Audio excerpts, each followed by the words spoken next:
magandang gabi mga boss. Nandito na naman tayo sa Angkas Tisoy TV. Welcome to my vlog.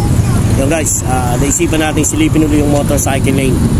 Kasi Monday, ngayon gabi tayo, nandito tayo sa Batasan.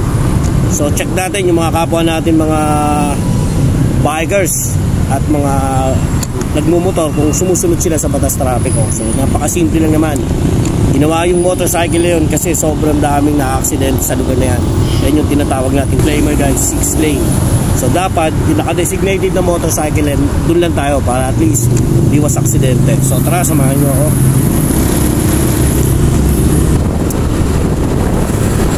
Guys, check natin dito sa lubak na to, ay sa pagbaba natin dito sa ilalim. Check nyo rito guys, bandang kanan.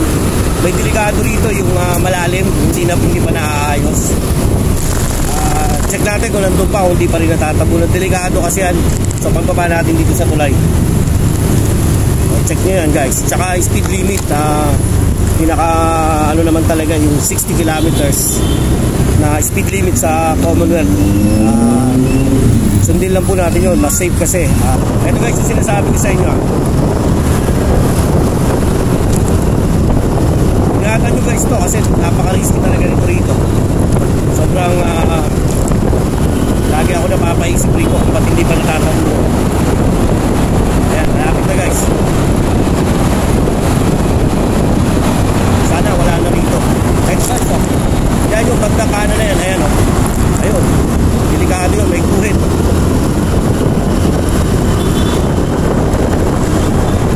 Sa mga lahat ng bumabiyahe kapwa natin ng kasbikers, mabuhay kayo.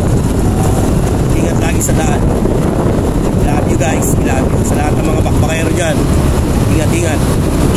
Keep safe lagi mga boss.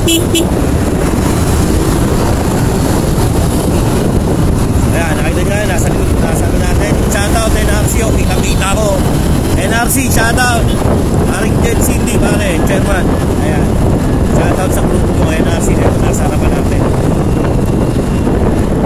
Ayan guys, so right now tumatakbo tayo ng 50-40 lang. So kasi medyo traffic. Speed limit dito 60 kilometers lang guys ha. So panatilingin mo lang yun. At dito ka lang sa motorcycle, safe naman yun. Madaling araw, ingat ka rito kasi sobrang tutuli ng mga ano dito, mga 4 wheels.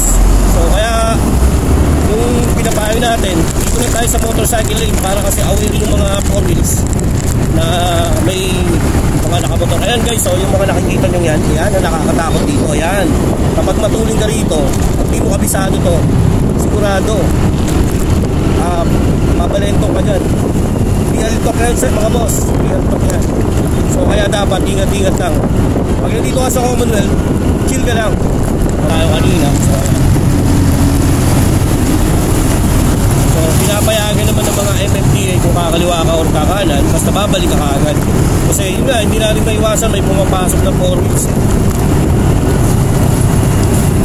Siyempre, hindi mo rin naman masisisi ang mga yan dahil makakaliwat kumakanan mo. Ayan guys. So ako guys, tatanan dito ako, hindi ako lumalabas na, hindi talaga ako dumadaan lang talaga ako sa motorcycle. Kasi talagang yung mga 4 wheels dito, mga jeepney driver, lahat dito, aware sila na may mga motorcycle dito. So malaking tulong yun, na-educate yung mga driver na tayo dadaan sa motorcycle kasi expected nila na may mga nagmumotor dyan. So ayan, sana may natutunan kayo. Yun lang, maraming salamat and God bless. Thank you and ingat sa lahat ng bumabiyahe. God bless.